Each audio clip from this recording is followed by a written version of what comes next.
Hi, welcome to removing your flash drive. This is going to be a very short instructional video that's going to show you how to safely remove a flash drive after you've inserted it into a USB port. So when you first plug a flash drive in, it comes up and it tells you that it has to install the driver and then you should get an autoplay menu that pops up. So I'm just going to bring that up. We're going to come over here. I'm going to right click on the flash drive and I'm going to tell it I want to see autoplay. So you'll see something up here in the right hand corner that says it is asking you what you want to do with a removable drive. So you have a couple of options. We could configure the drive for backup. We could take a look at the storage settings. We could open a folder to view the files, or we could just simply take no action at all. So I actually have mine set so that when I plug this flash drive in, it automatically opens the folder to view the files. And that's basically just going to open up and it's going to show us the content of that flash drive. This is going to allow us to save files to it, take files off of it and put it on the computer, take files off of the computer and put it on the flash drive. A flash drive is a portable device that allows us to plug it into any machine that has a USB port, and we're able to access the content that is on that flash drive. So you as students will be saving papers and CIS homework and sociology homework and English homework and all kinds of things on this flash drive. And as you move from lab to lab with your flash drive, your content moves with you. Then when you go home, you don't have to worry about it because everything that you've been working on, you have saved on this flash drive, okay? And a flash drive can be called a jump drive, a storage drive, a memory stick. There's lots of different words for a flash drive. I tend to call it a flash drive. You can call it whatever you want. But now we're done. We're done. When you plug in the flash drive, a connection between the flash drive and the operating system is created. That's how we can interact with it. We can save these files. We can create folders. We can pull things from one location to another. The machine has to be able to interact with it. And to do that, it has to create this connection using the driver.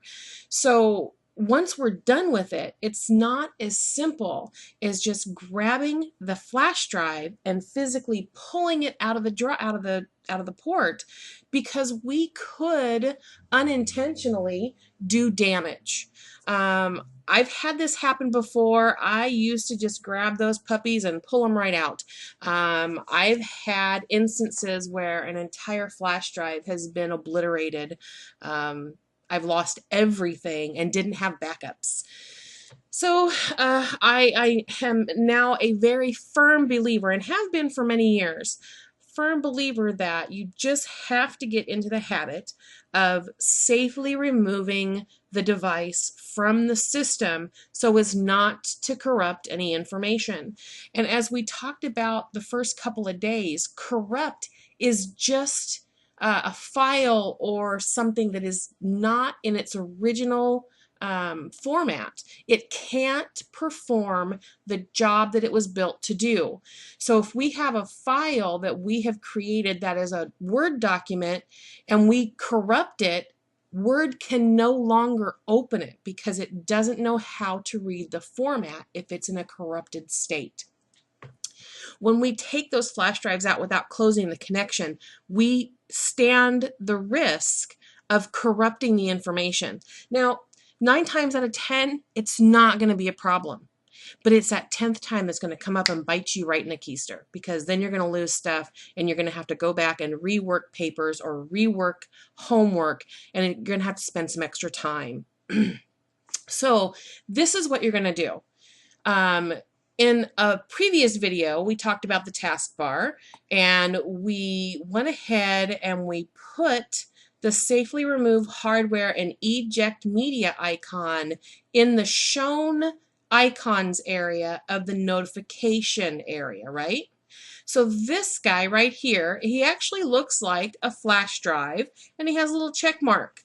If we cursor over him, he says, I am the safely remove hardware and eject media button. If you don't see him here, you will see him in the hidden icons area. Okay, so he could be right here. If he weren't here, he's going to be here. Now, what happens if you don't see him in either place? That's a little glitch with the system. It doesn't mean that you don't have to safely remove it. It just means that you have to find an alternate way to do that. So one of the alternate ways to do that would be to go into your, I'm going to turn my preview pane off, go into your File Explorer or Windows Explorer or whatever you have it called, and you'll go to this PC and you'll see your flash drive. Okay, when you plug a flash drive in, it takes the next available drive letter, and on this machine it's drive letter E. And I know it's my flash drive because I've named it. And I suggest you do the same. So it says MLens GHC. I know that's my flash drive. If I right click, now we talked about right clicking in the mouse video. If I right click, I get a contextual menu. One of the options from that menu is the word eject. If I click that, it will go ahead and eject that removable disk. So now it just says removable disk E, and it comes up and it says it's safe to remove. All right. So then I can unplug it, and I'm going to plug it back in. So there it's gone. Now I'm going to plug it back in.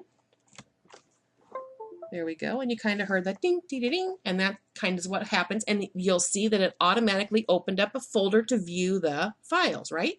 Just like I had it set from my autoplay. So now I'm going to close this, and I'm going to close this, and I'll look down here, and I'll see the safe to remove. There we go. I'm going to click, and it's going to do its thing. And it should pop up and tell me that we can, there we go, here's eject the cruiser blade. That's what I have plugged in. And if you're not sure, it says eject cruiser blade, and underneath it tells me what it's named and what the drive letter is. So I'll click this. Now I can't click here, but I'll click the eject cruiser blade, and it'll pop up and it'll tell me that it's safe to be removed. If you don't get the safe to remove hardware pop out, you can always double check by clicking back over here on File Explorer and going to this PC, and if it's not there, then you know you're good. Okay. If you have already turned the computer off or logged out of your profile, and you're like, oh, I forgot to eject my flash drive, that's okay. By turning the computer off or logging out of your profile, you have actually closed the connection to the flash drive that's plugged in. So at that point, you could simply just unplug it, even though you didn't go through that process. Because by unplugging, or I'm sorry, by signing out or by turning the computer off, it essentially is closing the connection, and you can pull that flash drive out without any repercussions at that point. So like I said, very short video, just wanted you to understand the process and why we want you to do this so that you don't lose information. It's a pain to try to recreate all the things that you might have lost. Another good idea is to always back your flash drives up. So that might be something in another video. So again, just wanted you to be aware of how we go about doing that and why. And I want to thank you for joining me, and have a great day.